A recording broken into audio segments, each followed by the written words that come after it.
For the first time in months, there is true optimism Hamas will accept the terms of the Trump-pressured ceasefire deal to end the war in Gaza. ILTV's Shosh Bedrosian is in Tel Aviv with the details. Shosh, what is Hamas satisfied with, and what are the reported terms of this deal?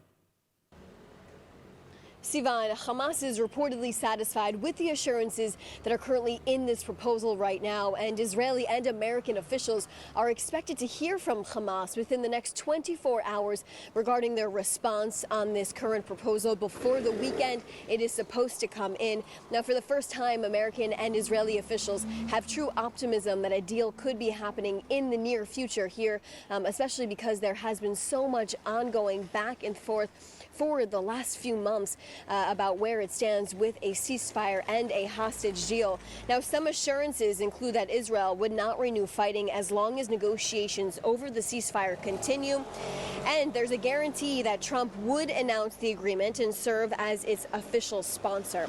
Now, Israel has approved the necessary conditions for a ceasefire, a 60-day ceasefire. That's according to President Trump. He posted that on his Truth Social account on Wednesday. Now, I want to make it clear, there are two different ceasefire and hostage proposals that are being floated around right now. One of them is that 10 living hostages and 18 bodies would be released in 5 different phases over a 60-day ceasefire window.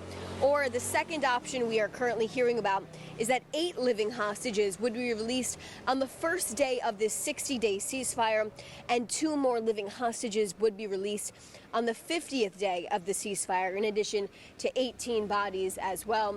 Now, we know that Israeli officials believe that 20 hostages are still alive in Hamas captivity, and a total of 50 of them are still in captivity at this time. We also know that 2 American hostages are still being held there as well. That includes Itai Chen and Omer Nutra. Now, it's also been reported that Hamas will not be doing these humiliating ceremonies that they have been doing in the past for handover ceremonies when it comes to releasing these hostages. And we are also hearing at this time an Israeli team of negotiators will likely be heading to Doha, Qatar for this weekend.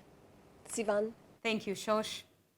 Also, we are hearing the families of 2 hostages, Maxim Harkin and Bar Cooperstein. They decided to release for the first time a propaganda video of their sons seen in Hamas captivity in Gaza together.